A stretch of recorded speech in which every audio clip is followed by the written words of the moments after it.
Kjo gjë tjetër. Ata nuk janë analist, nuk janë as historian, as shkencëtar, as tregtar të thjesht. Ata janë diçka shumë më e rrezikshme. Në laboratorin e propagandës së regjimit të Tiranës, ata njihen si agjentët e kaosit. Kush janë agjentët e kaosit? Cila është detyra e tyre? Të prodhojnë çmenduri me rregull 3 pjesësh, të shpikin armiq imagjinar, të degenerojnë moralin e shoqërisë, të pastrojnë paratë e pushtetit nëpër podcaste dhe t'ju mbajnë të gozhduar pas ekranit me pralla ufosh dhe pelazge, ndërkohë që vrasit e vërtet të këtij kombi ju vjedhin ju të ardhmen. Unë sot do t'ju hap dosjen e ndaluar. Do të shmontohet skema që po shkatërron trurin e një populli të tërë. Kush janë 7 levat që po të shmondin shqiptarët dhe që paguhen nga regjimi dhe që i bëhet publicitet nga regjimi tek mediat e regjimit. Do t'ju flas sot për diçka shumë më të rrezikshme, për industrinë e lobotomisë kolektive. Më dëgjoni me kujdes. A keni vrarë mendjen sepse sa herë del një skandal korrupsioni, apo rritje çmimesh, apo vjedhje e Shqipërisë, apo krizë akute, ekranet tona mbushen me të njëjtat fytyra që bërtasin për ufot, për Jezu Krishtin, për pelazgët, për grekët, për të shkuarën dhe për fundosjen e Amerikës. Kjo nuk është rastësi. Ky është një sistem i mirëfillt, jashtëzakonisht i përgatitur, infrastrukturë për të mbajtur vëmendjen dhe trurin dhe të ardhmen e këtij kombi që është në zhdukje e sipër për t'i mbajtur peng. Sot unë do t'ju zbërthej 7 kalorësit e apokalipsit mediatik, 7 profile që luajnë në teatrin e kukullave të pushtetit me një qëllim të vetëm, që ju të mos mendoni kur për jetën tuaj reale. Unë do t'i marrë me radhë këto 7 profile pa doreza. Këtë herë, unë nuk do të përmend emrat e tyre, sepse ju do t'i dalloni vetë pa i përmendur emrat e tyre. Herës tjetër, do të përmend emrat e tyre me historitë e 7 brezave të tyre, me dosje dhe me çfarë kanë dhe kush janë dhe çfarë përfaqësojnë dhe për kë luajnë.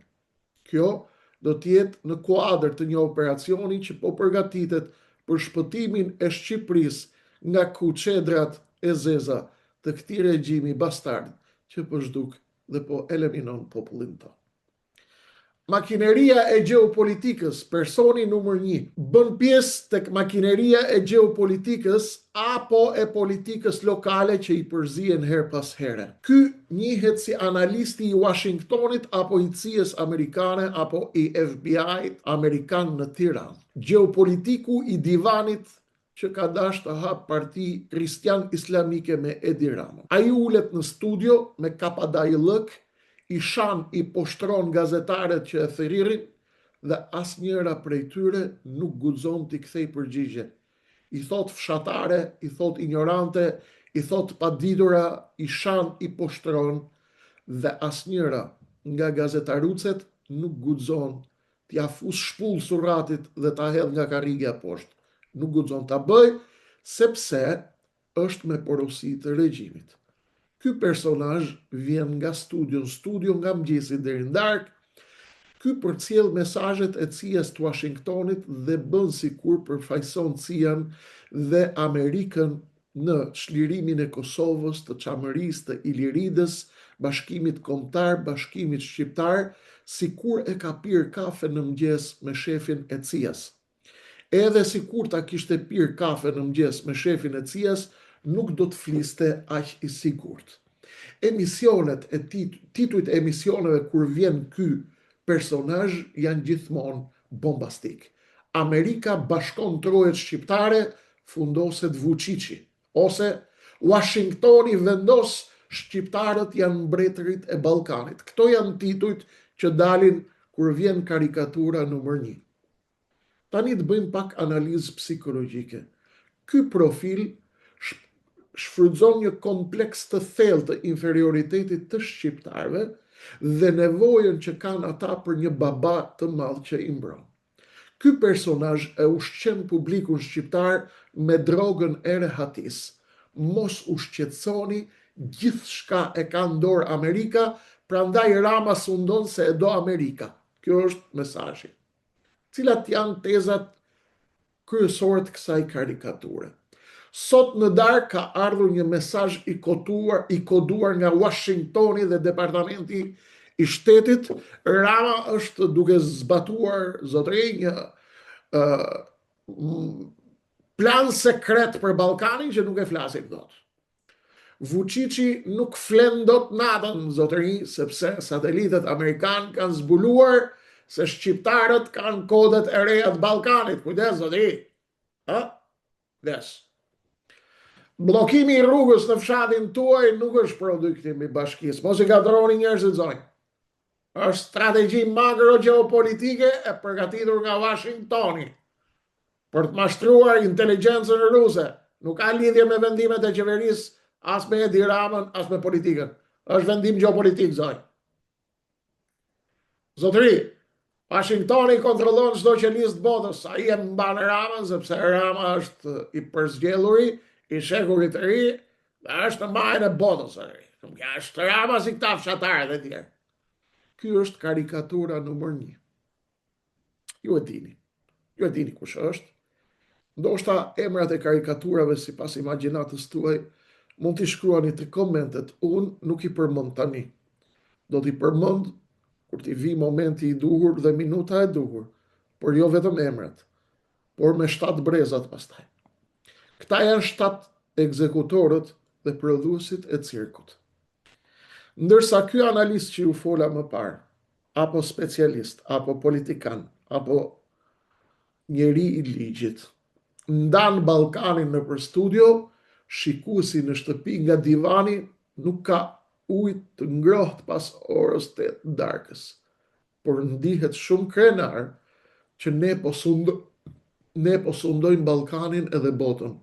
Ky është efekti i psikopatit numër 1. Personi numër 2 që del nëpër mediat e Tiranës janë disa, por janë 2-3 janë më të spikaturit. Këta janë historianët e delirit kozmik. Sindroma gjithçka në këtë botë është shqiptare. Këta mbajnë nën kontroll një pjesë tjetër psikopatësh. Kjo kategori nuk merret me të ardhmen, merret me zanafillën. Sipas kësaj kategorie, Greqia e vjetër ka qenë shqiptare. Romakët ishin çam nga çamëria. Universi ka nisur me një belbëzim në gjuhën ilire dhe natyrisht Jezu Krishti dhe profeti Muhammed, paqja e Zotit qoftë mbi të dy, kishin pasaport me shqipoj dylkrone. Të dy kanë qenë me origjinë shqiptare. Edhe lideri Xi Jinping, edhe Washingtoni edhe Putini janë shqiptar. Ky model, leva e dytë e shkatërimit shqiptarëve, është nacionalizmi i dëshpëruar që shitet si shkencë. Kur një popull nuk ka më me çfarë të krenohet, sepse është duke u zhduk, mediat i ofrojnë popullit një të kaluar imagjinare, ku ne jemi qendra e botës, ne jemi shpikësit e Greqisë, ne jemi mbrojtësit më të mëdhenj të Greqisë, ne jemi krijuesit e Greqisë. Kjo është anestezi vrasëse para vdekjes. Fjala Big Bang vjen nga shqipja, bërtiti me beng, që vërteton se universi është i gjithi krijim i ilirëve dhe i pellazgëve. Jezusi kur ktheu ujin në verë, Jezu Krishti kur e ktheu ujin në verë, përdori teknikën e vjetër të vreshtarëve të Beratit, e shkruar në dokumenta të Vatikanit. Po, dokumenta shumë sekrete. Grekët e lashtë thonë ata nuk ekzistonin. Akili thjesht mbante fustanell dhe bënte muhabet me dialekt të jugut të Shqipërisë. Vazhdojnë tezat e tyre. Ti po ndjek nga divani, pellazgët nga divani. E gjithë etimologjia e gjuhëve të botës, përfshirë kineshen, zbret nga një fshat i thellë malor në veri të Shqipërisë. Nuk ka Greqi, Greqia ka qenë Shqipëri, Serbia Shqipëri, Ballkani Shqipëri, Europa Shqipëri, gjithë bota ka qenë shqiptare. Ne jemi populli që kemi zbuluar Zotin dhe universin, por nuk kemi buk me hëngër dhe nuk mbushim dot skemat e pensioneve dhe na ikin të rit arratisen çdo ditë nga Shqipëria se nuk kanë buk me hëngër këtu. Ky person gjithashtu 2-3 persona janë çdo ditë nga njëri ekran tek tjetri, vazhdojnë me tezat e tyre, me të vjellat e tyre për të ngul thikën tek pjesa budallëve të këtij populli dhe të kësaj race. Personi numër 3, leva numër 3 e agenti numër 3 i kaosit kush është? Janë kronistët e mitologjisë së krimit. Mitologjia e krimit është ajo që pushton dhe nga temat më të kërkuara në rrjet. Telenovelat e zeza, grupet mafioze shqiptare, eksperti i botës së krimit që ka 2 vjet që nxjerr nga një variant të ri çdo natë për të njëjtin person. Si u zhduk Ervis Martinaj, kur u kthy Ervis Martinaj, kush është baba Ervis Martinaj, si e prekën ADN-n e Vis Martinajt, ku e fshehën Vis Martinajt, kush ja bëri pasaportën Vis Martinajt, kur erdhi Vis Martinaj, kur erdhi grupi i Shijakut, dikush tjetër, bandat e Shijakut, bandat e Fushkruës, bandat e Gjirokastrës, grupi i Firit, grupi i terrorit, ndërkohë që një pjesë e tyre punojnë për krimin dhe një pjesë e tyre i vën gjoba trafikantëve të kokainës në Shqipërinë e Mesme, në veri dhe në jug të Shqipërisë, i vendosin gjoba trafikantëve të kokainës në mënyrë që të mos ish përmendin emrat e tyre tek studiot e Grida Dumës, të Fevziut, Ylli Rakipit dhe të Report TV-s. Për çfarë shërben ky profil? Banda këtu, banda atje, natë për natë i keni në televizor. Si u zhduk Vis Martinaj, natë për natë, kush është banda kokainës në Shijak, natë për natë, në Durrës, në Fier, dhe të njëjtët, siç u thash, vendosin gjoba për të marrë, për të mos u përmend emrat. Ky profil luan me frikën, me kureshtjen e smur dhe me magjepsin që ka një shoqëri e shkatëruar prej varfërisë ndaj parasë së shpejt, pushtetit, krimit të dhunshëm, dhe krimi kthehet në argëtim masiv për popullin. Cilat janë disa nga tezat?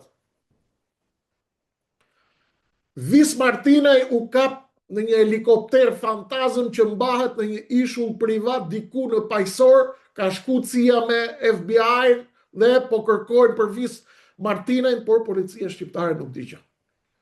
Sot kam sjell për ju pamjet e reja ku duket hija në një xhamllëk në Dubai të një grupit kokainës Shijakut që pin kafe me një agent huaj që vjen nga Amerika Latine. Gjithë populli duke pa 200.000 klikime. Nuk u zhduk filan kriminel, por ka ndryshuar ADN-n me një klinik sekrete në Zvicër dhe tani po drejton bursën botërore në një nga kullat e Ankaras ku pritet ta kapin shërbimet sekrete turke.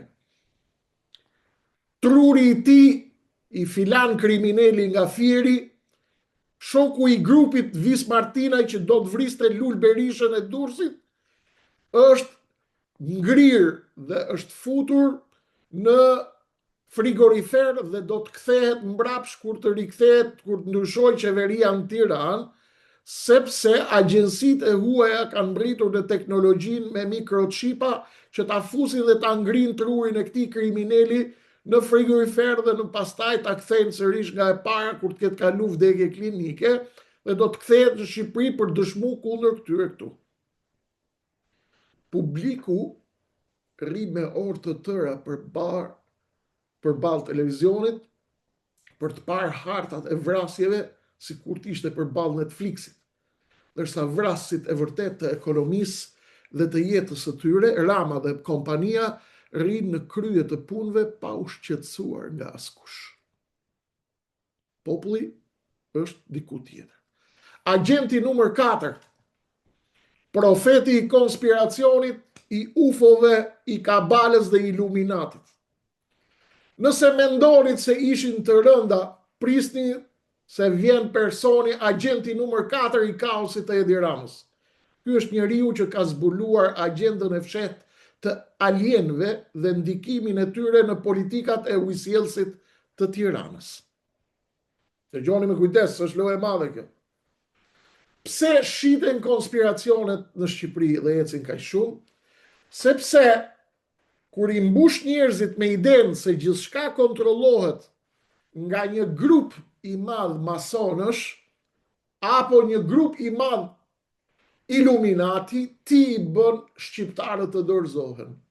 Nëse ne na kontrollon kabala dhe iluminati, atëherë nuk ja vlen më të protestojmë, as të dalim, as të rebelohemi, as të i themi hajdut pushtetit, as për spitalet, as për vjedhjen e votës, as për ekonominë. Nuk ja vlen. Sepse ne jemi të kontrolluar. Jemi të kontrolluar nga një dorë sekrete gjithmonë.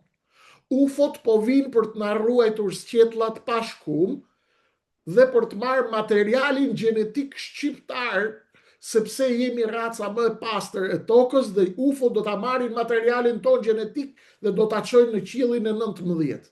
Kanalet e fshehta të ujrave të zeza në qytet nuk mbajnë erë të qelbur prej dështimit të bashkisë, por sepse aty fshihen gjindët të cilët kanë linja sekrete me iluminatin dhe me kabalin. Bloku 5G po instalohet për të lexuar mendimet kur ham buk me djath, ose kur kruajmë prapanicën, ose kur bëjmë seks me gruan që të zbuloj gruaja tradhtaret e burrit dhe burri tradhtarët me cilët ajo tradhton burrin. Çdo vendim qeverie nuk i merr Edi Rama, por vjen me kod morse nga një anije kozmike në formë trekëndshi e komanduar nga UFO-t. Këtë tezë e hodhi edhe banorja e cirkut Ferma VIP, Moza Ahmetaj, kur tha përpara disa ditëve që qeveria shqiptare është dizenjuar prej vitit 1990. Vendimet nuk merren në Shqipëri, merren në ambasada amerikane, merren tek CIA, merren tek Illuminati, merren kudo nëpër botë. Pra nga 91 deri më sot, këta nuk kanë bërë ndonjë gjë, këta vetëm kanë vjedhur sepse i kanë thënë të huajt. Këta janë të dizenjuar për të vjedhur. Pra këta i ka caktuar Perëndimi për të na shkatruar ne si popull. Pra nuk e ka faj në Rama, Berisha, Nano, Meta, këta nuk kanë asnjë faj, sepse këta kanë qenë thjesht zbatues të urdhrave. Kush është agenti numër 5 i këtij shkatrimi të kombit? Është autofshirësi nihilist. Amerika po vdes për buk. Amerika është e poshtër, është imperializmi amerikan, është vendi që më i qelbur që ka shpikur njerëzimin dhe që po shkatron botën. Skënderbeu ka qenë me origjinë serbe dhe ka qenë burlegen. Këta dalin të këtë gjitha televizionet e mbështeturat që bëjnë propagandën të qeverisë dhe të Edi Ramës. Agenti i 5 përfaqëson atë që unë e quaj nihilizmin pervers. Ky del nga ekrani në ekran për të na treguar se bota ka mbaruar, por mbi të gjitha për të pështyr mbi çdo gjë që ka lidhje me Shqipërinë dhe me shqiptarët. Shqiptarët janë hajdut, batakçi, maskarej të poshtër thotë. Ky profil përdoret, ky lloj agenti përdoret për të krijuar depresion kolektiv. Kur i thua një populli, ju jeni hajdut gjenetik, jeni barbar, nuk bëni shtet, dhe herojt tuaj janë legena, e vetmja mënyrë që për të shpëtuar është të bëheni grek ose turq.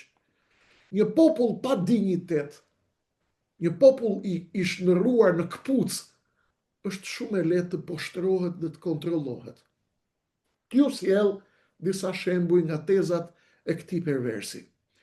Irani e fitoi luftën, Amerika u mposht, Amerika nuk ka më asnjë fishek në depo, Amerika po vdes për buk, do fitoj revolucioni komunist, do fitojnë popujt e botës, do fitoj internacionalja, do të kthehet bota në Pekin, në Rusi, do të vi Rusia, Putini do përhap drejtsin e Kremlinit në gjithë planetin, do të hanit gjithë me luk floriri, bota do t'jetë e mirë, do të ndëshkojmë pasanikët, burgjezët, do të vrasim parelit, ju do t'jeni në mëshirën e një bote të re, në liderin e Kremlinit, i cili do të hap paqe me dogmat dhe doktrinat e Aleksandr Duginit, pasi të shpartalloj Perëndimin dhe Amerikën dhe gjithë armiqtë e Putinit do të filloj të përhap paqe, do të shpërndaj hasude, paqe dhe pilaf në përbot dhe do të sjell paqe, mirësi dhe jetë të mirë, lakra, xira dhe kalashnikov,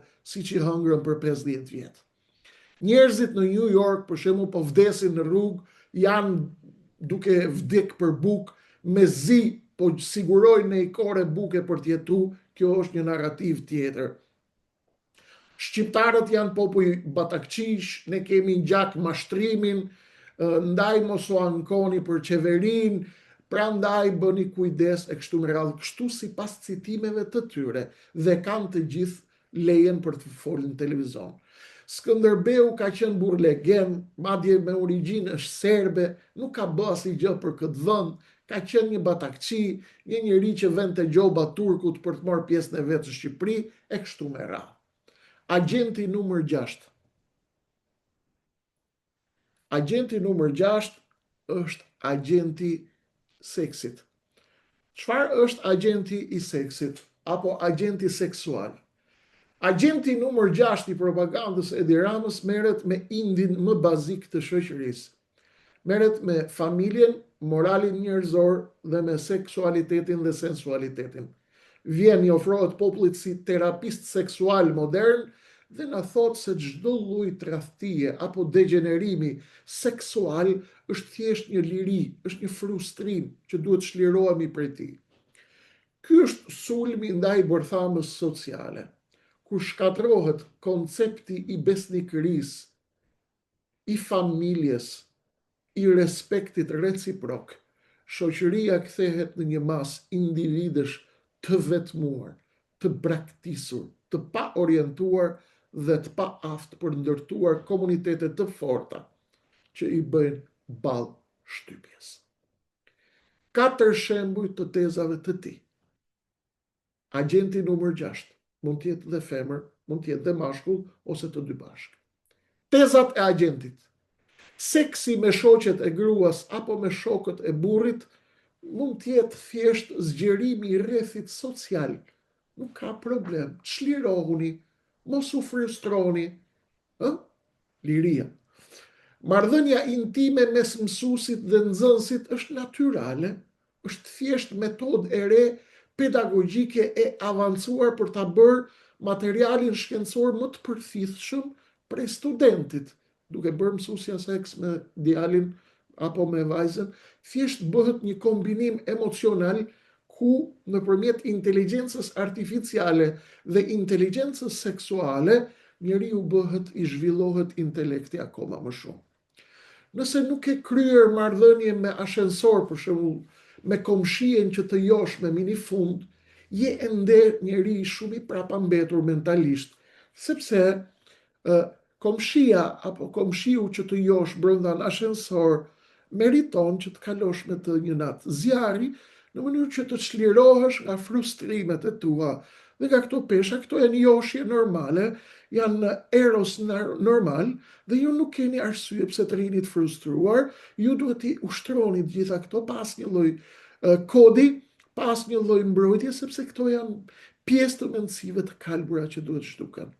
Morali pra, nderi janë kode të mesjetës për ta mbajtur të shtypur dhe tradhtia në thelb, çlirimi seksual është çlirim spiritual dhe i mendjes. Agenti numër 7. Tregtari i peshkut, lavatriçja e pareve të kokainës së mbuluara me peshk. Dhe në fund arrim tek maja e piramidës që është kulmi. Personi agenti i 7 nuk është një delirant që bërtet në rrjetet sociale, Ky është oligarku i ri që i ka dosjet në të gjitha shërbimet e botës, është tregtari i peshkut. Lavatriçja e oborrit kryeministror, tregtari i millit bardh të paketuar si ushqim deti, kaviar. Dhe çfarë bën ai sot?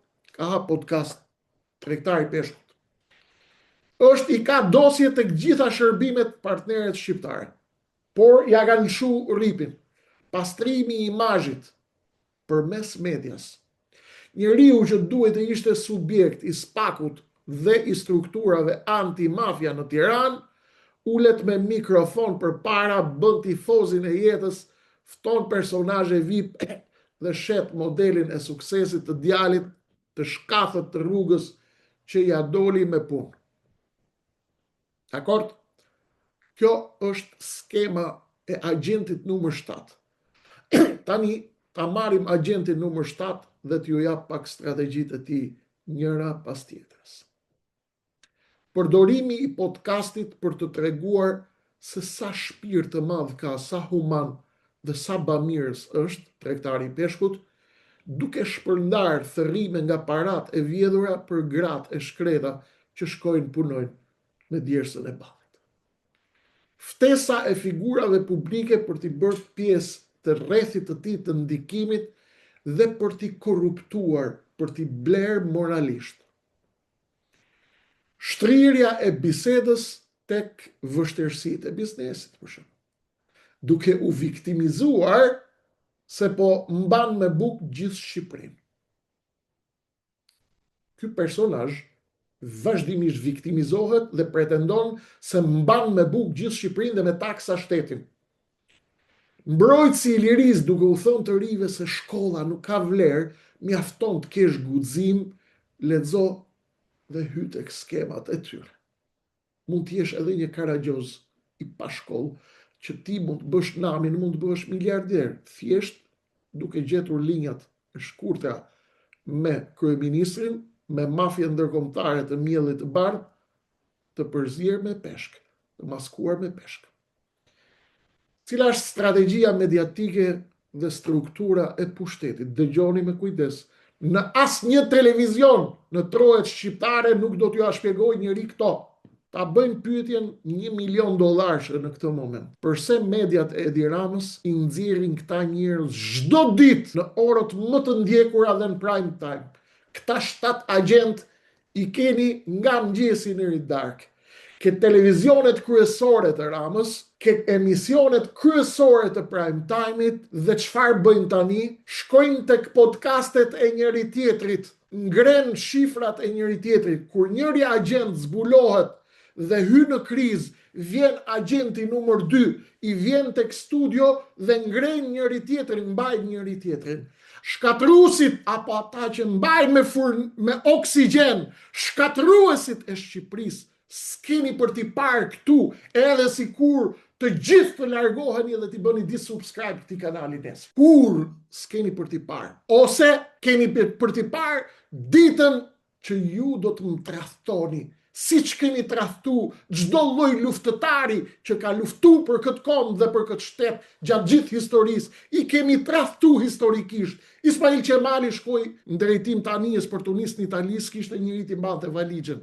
Pleshni e Helmun në hotel në Rimin në Itali. Gjithë herojt, kush ka luftu për këtë kombë, ka hëngër thikën mund shpinë, ose ka hëngër helmin, ose është braktis. Unë kam një plan. A kam plan B, kam plan C. E nuhata tradhtin tuaj do të shihni Kreshnikun përbindësh. Kreshnikun që nuk e imagjinon më dot as e ke çuar ndonjëherë në përmend. Ky nuk do të bëj keq. Tradhtin nuk e fal sa të puqet qiellin e tokën. Agentët e Tiranës, agentët e kaosit që po zhdukin këtë popull tërësisht të idiotizuar, ftojnë njëri tjetrin ke studio njëri tjetrit. Tani po t'i shihni agentët, shkojnë dhe mbajnë me shikime dhe me like televizionet e njëri tjetrit. Kujdes, ky është kurthi i të njëjtit sistem që dirigjohet nga shkatruesi i Shqipërisë Edi Rama dhe ortakët e tij në opozit. Kjo nuk është çështje klikimesh apo audience, kujdes.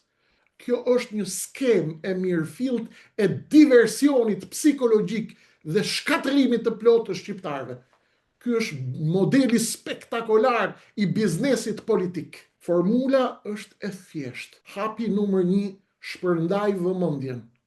Kur qeveria kalon një ligj për të vjedhur pronat në Bregdetin e Vlorës, apo të Durrësit, ekrani nxjerr agentin 4, të flas për kabalën, për UFO-n dhe për ndikimin e Iluminatit në Tiranë. Krijo lodhje mentale, skema numër 2. Shqiptarët bombardohen me aq shumë çmenduri dhe me pralla, sa që pas 2 orësh emision truri i njeriu të thjesht pson mbi ngarkesë. Lodhet, dorëzohet dhe fik televizorin me idenë këtu në këtë vend çdo gjë ka marrë fund dhe nuk kemi më asnjë mundësi për të shpëtuar, sepse loja qënka aq e ngatëruar sa që truri ynë i thjesht i shkret nuk e kap më dot. Skema numër 3 e 7 agentëve me urdhër të Edi Ramës dhe të shokëve të tij, ortakëve të tij në opozit. Normalizoni kriminalin. Kur tregtari i peshkut shfaqet intelektual podcastesh, krimi i organizuar dhe kartelet e kokainës nuk duken më aq të frikshëm, sepse ata shkrihen dhe integrohen me kujdes dhe bëhen pjesë e kulturës popullore. Kjo quhet censur nëpërmjet zhurmës në psikologjinë mediatike. Në kohën e komunizmit, censura bëhej duke ndaluar të flisje, të çonin spaç. Sot censura bëhet duke nxjerr 7 agent idiot nëpër të gjitha studiot që të mbytet zëri i të vërtetës, i ekonomistëve të ndershëm, i juristëve të ndershëm, i gjeopolitikës së ndershme, i ekspertëve të ndershëm, i ushtarakëve të ndershëm, që të mbytet zëri i tyre, plotësisht krijohet kjo zhurmë nga 7 agentët. Kam tashmë një thirrje për të gjithë ju. Vëllezër dhe motra shqiptar, duhet keni parasysh kujdes. Këtë herë unë nuk i përmenda emrat edhe pse ju i njihni të gjithë kush janë këta personazhe. Kur t'i shihni në televizion, kujtoni këtë emision. Fjalë për fjalë dhe reagoni. Vëllezër dhe motra shqiptar, këta nuk janë thjesht personazh që shara, kujdes, mos u gënjeni, që na bëjnë ne të qeshim nëpër TikTok apo në Facebook apo në televizionet kryesorë. Këta janë ekzekutorët e këtij kombi. Ata po vrasin qelizën e fundit të rezistencës tonë kombëtare, mendimin kritik të shoqërisë shqiptare. Në qoftë se kritikon, të shpallin, të shpartallojnë. Nëse ne nuk e shkatërrojmë të gjithë bashkë këtë skemë, nëse vazhdojmë t'i ndjekim këta agent, t'i shpërndajmë, t'u shohim podcastet, t'u shohim televizionet e tyre, ky komb shpejt do të zhduket dhe nuk do të ekzistojë më, më vjen keq t'ju them.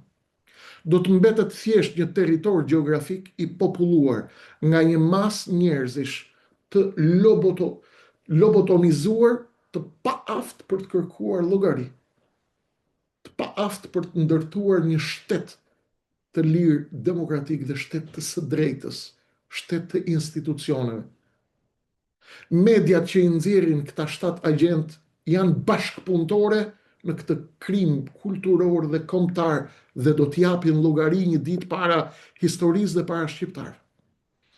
Arma më e fortë e tyre është në dorën tuaj. Quhet bojkot. Fikini televizorin kur të shihni këta palaço. Mos i klikoni, mos i jepni vëmendjen tuaj. Bojkotojani podcastet, televizionet dhe emisionet. Këto janë tregtarët e delirit të bardhë. Na duhet një higjen mendore kombëtare, pa këtë higjen nuk e shpëtojmë dot trurin tuaj, trurin ton dhe të fëmijëve tanë. Pa higjen nuk ka. Kjo ishte ajo që doja t'ju shpjegoj sot. Do të shihemi shpejt për detajet e ardhshme për të çmontuar një tjetër skemë që na mban peng. Mos e harroni për asnjë moment. Regjizori i gjithë këtij teatri të marrëzisë ulet çdo ditë në zyrën e kryeministrit të Tiranës. Edi Rama është njeriu që ka nevojë për këtë zhurmë, por ai nuk është vetëm një regjizor, nuk bën dot shfaqje pa një ortak në sallë. Dhe ortaku i tij mban peng opozitën e këtij vendi. Të dy bashk kanë nënshkruar marrëveshjen më të frikshme të këtij shekulli. Rama vjedh të tashmen, ortaku i tij në opozitë vret armen sepse nuk lejon ndërtimin e një opozite, dhe të dy bashk ushqejnë industrinë që ju shpërlan trurin ju, në mënyrë që askush të mos ngrihet për t'i kërkuar llogari atyre për atë që po i bëjnë Shqipërisë dhe shqiptarë. Unë sot nuk i përmenda emrat e këtyre 7 agjentëve të kaosit që i dirigjon Edi Rama dhe ortakët e tij në opozitë. Nuk ka nevojë t'i përmend. Ju i njihni, i dalloni me njëherë, i shihni çdo natë se si jargaviten studiove të ekraneve për disa qindarka propagande ose për të shpëtuar lëkurën e tyre të krimbur nga korrupsioni. Kjo ishte sa për nxemje. Herën tjetër, unë do t'i thërmoj me emra, me mbiemra, me fatura, me dosje dhe me fakte. Dhe dëgjoni mirë. Ju 7 agjentët që na ndiqni me kujdes. Ju që na ndiqni nga zyrat tuaja të shtrenjta apo nga koltukët e krimit. Nga makinat e luksit të paguara me mije dhe me tendera, apo nga koltuqet e emisioneve tuaja të qelbura të natës. Ju jeni në target. Çdo lëvizje juaj është e dokumentuar me lidhjet, kontaktet, telefonatat dhe me çdo që keni kontakt. Ju mendoni se jeni të paprekshëm sepse ju mbron skema e Tiranës. Dëgjoni me kujdes 7 agent. Ju mendoni se duke i bërë shërbim këtij populli, këtij sistemi me podcastet dhe studio tuaja do të rini përgjithmonë. Gaboheni rënd. Ky kom ka vajza dhe djem që nuk blihen kur. Dhe ata ju nuk i njihni. Bota është shumë më e vogël se që mendoni. Bota është shumë më e korruptuar dhe njëkohësisht më ngatëruar dhe më komplikuar nga se që mendoni. Nga zyra shumë të rëndësishme të kësaj bote. Andej nga ju pretendoni se keni miq, kanë filluar të na vinë informacione që ju nuk i dini për vetet tuaja. Dosjet tuaja nuk janë thjesht letër. Janë skaner i çdo transaksioni, i çdo takimi sekret, i çdo porosie që keni marrë për të helmuar publikun shqiptar me kodet që ju vinë nga atje që ju e dini. Atë që keni bërë mbi kurrizin e këtij populli do ta paguani dhe ditët i keni të numëruara. Dhe më shpejt nga që mendoni ju, do të dilni përpara një drejtësie që nuk do të ketë mëshirë as kompromis për lëkurat tuaja të qelbura. Paniku që ju ka kapur sot është i drejtë, sepse dim shumë më tepër se sa që kemi thënë këtu në këtë emision. Vëllezër dhe motra shqiptar, mos u dorëzoni përballë agjentëve të Edi Ramës, mos u dorëzoni përpara këtij cirku të pështirë. Ata duken të fortë, por janë thjesht tullumbac të tmerruar që fshihen pas një mikrofoni dhe një studio dhe ftojnë njëri tjetrin për t'i bërë lavazh truri shqiptarëve. Ndize dritën e mendjes tënde dhe fikini ekranet e tyre të krimit. Do të shihemi shpejt. Dhe kur të shihemi sërish, do të keni detaje të tjera të rrezikshme, të cilat po gatuhen. Ky popull dhe ky kombë dhe ky shtet nuk është vetëm. Dhe ju s'keni për të qenë vetëm kur. Mbroni trurin tuaj dhe të familjeve tuaja dhe bojkotojni këta qelpsira. Kujdes. Ne ju falenderojmë nga zemra, të gjithëve ju që na mbështesni, të gjithëve ju që na thoni fjalë të ëmbla, fjalë të mira. Por ne dhimbja na ka skalitur dhe na ka bërë persona prej akulli. Nuk është se nuk e vlerësojmë, e vlerësoj dhe i përulem me shumë dashuri dhe respekt dëshirës tuaj të madhe për krahjes tuaj, por kujdes. Ne nuk mashtrohemi kollaj nga çdo lloj lëpirje dhe nga çdo lloj mashtruesi. Vini re, uroj që të mos të futemi dhe të mos na targetoni dhe të na bëni pengje të tradhtive tuaja. Nuk tradhtohemi më. Kreshnik Osmani nuk tradhtohet më. Zero mundësi që të tradhtohet prej kërkujt. E jani bashkarisht të ndërtojmë gardin dhe të shpëtojmë këtë kombë nëse keni fije burrni, shqiptari dhe nder. Linkun e keni ke komenti i parë për të na u bashku zyrtarisht. Kush nuk do të bashkohet është i lirë, duam dhe i shprehim respektin tonë më të madh gjithashtu. Mbështeteni kanalin sepse këto të vërteta në asnjë kanal shqiptar nuk ka për t'ju tregu njëri. Këtë cirk, këtë skem, këtë montazh, këtë magji, këtë kaos, këta agent, kërkush nuk ka për t'ju zbulu. Sepse këta rrin gjithë ditën ke studiot e njëri tjetrit. Ngrehin njëri tjetrin, ja fërkojnë njëri tjetrit, ja ngrehin njëri tjetrit, e shfryn njëri tjetrin, orgazmojnë bashkë dhe të gjithë janë në shërbim të firaunit të madh, Edi Ramës, anti-shqiptarit më të përbetuar që ka parë historia e këtij kombi. Ne u dëgjofshim shpejt.